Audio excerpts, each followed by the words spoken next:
Grief is something that everyone understands. You lose someone or something. It really hits you. The thing is, grief does not look for the same for everyone. Some people cry a lot, some people become very quiet. Some people pretend that they are fine, some people fall apart weeks later, even though they thought they were over it. Macbeth is full of characters like that. Shakespeare shows us four people dealing with loss in four different ways. When you look at them side by side, they make a strong argument about what grief does to a person when you do not deal with it honestly. King Duncan says that Macbeth is valiant and noble. Macbeth has a reputation, a wife who loves him, and the respect of the entire kingdom, and everyone genuinely likes him. Then the witches show up. They tell Macbeth that he will be king. Something changes to them. He starts imagining what it would like to be king. By the time he gets home, Lady Macbeth has already decided that they are going to make it happen. All Macbeth has to do is kill the king, who is coincidentally a guest and sleeping at his home. The thing is, even before Macbeth kills the king, he's already falling apart. On his way to the king's room, he saw a dagger floating in the air. And in the movie, it was the little kid holding the dagger, which I thought was pretty weird.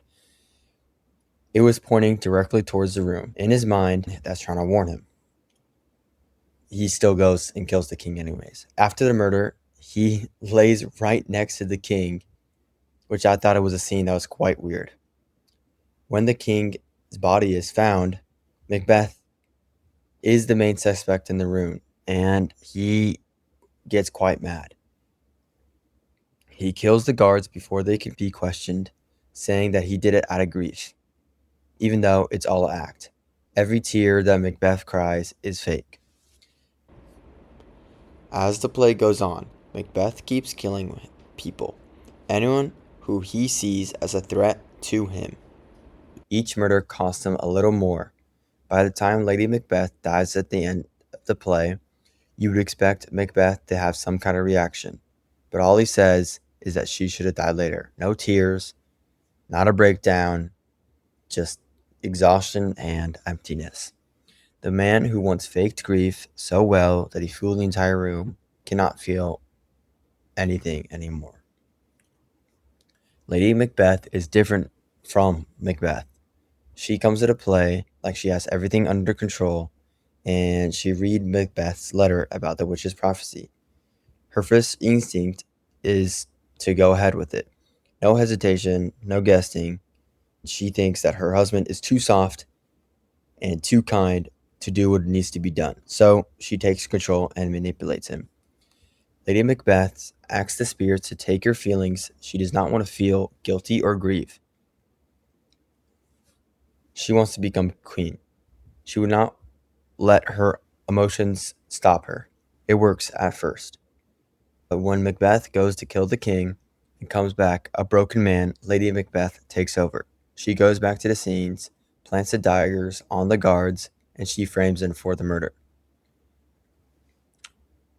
She tells Macbeth to wash his hands and move on. You see this when Lady Macbeth is sleepwalking in the castle, rubbing her hands together, trying to wash off blood that isn't even there. She's reliving the murders in her sleep. Every moment that she thought she had locked away is coming back. The guilt and the grief that she refused to feel did not disappear. It just went deep down underground and came back to destroy her mind. Macduff is a decent person. He is loyal to Scotland, and early on, he suspects Macbeth.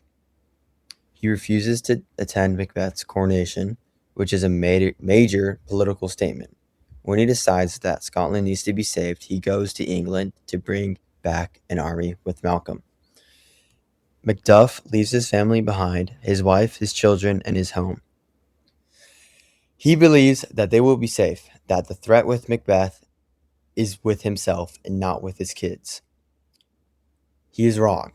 Macbeth sends murderers to Macduff's castle, kills everyone there, his wife, his children, the servants, everyone, and burns them on a stake. It's pretty brutal. Macduff does not even know yet, when he's in England working out the plan to overthrow Macbeth, When Malcolm walks in with the news, Malcolm breaks it to him carefully. Macduff's reaction is nothing like Macbeth's performance. He goes quiet, asking questions he cannot process what he's hearing. Malcolm says to him to take it like a man, to handle it, and to use it. Macduff stops him and says that he must also feel it as a man as well. That line is very important because buried in Macduff's grief is guilt. He knows that he left his family behind and he blames everything that happened for himself. He says that they're all struck down for him and he is consumed by that grief and guilt. Malcolm. His father is killed in Act 2, and after that, he runs away. Him and his brother, Donalbain, they know that they are not cowards. They know that they could be next. They know that if they stay, they might be blamed for what happened and something that they did not do. It means Malcolm does not have time to think about how he feels about his father's death. He has to keep moving. Malcolm is very careful throughout the play. He makes friends with people. He tests them to see if they're trustworthy. Before he fully trusts Macduff, he has a plan. He tells Macduff that he's greedy and manipulative and that he will not be king. He wants to see if Macduff will just agree with him or be honest. This is a smart move. It shows that Malcolm has learned not to trust people, and now he's on guard. Then Malcolm finds out what happened to his family. He breaks down in front of Malcolm. Malcolm tells him to use his sadness to make him ready for the fight. He knows Macduff needs to be ready to fight. In Malcolm's opinion, sadness is only useful when he can feel his action. It ends up working. They make a plan, it succeeds, Macbeth is killed, and Malcolm becomes the next king of Scotland. He wins. Think about what Malcolm has been through. He lost his father, who was a king. He saw his country become a place of terror and resentment. He's lived in exile for a while. Then he came back to fight. We never really see him grieve. And because of that, he's seen as a character very strong. And he always thinks of what needs to do. Sometimes, in my depiction of him, he was thinking like, is this strong? Maybe. Maybe it's just a different way from running from my feelings. But he just runs faster. And using that direction, he runs in a better path than anyone else has. Finally, there are 4 characters. Each one handles sadness differently. Macbeth was a man who pretended to be sad so everyone believed him. Then he lost the ability to feel anything real. Lady Macbeth lodged her feelings away till they came back to hurt her. Macduff felt his sadness fully and made him seem like a real person. Malcolm turned his sadness into something useful so quickly that we never see him really feel it. Shakespeare might be saying that sadness is not the problem, it's how you deal with it.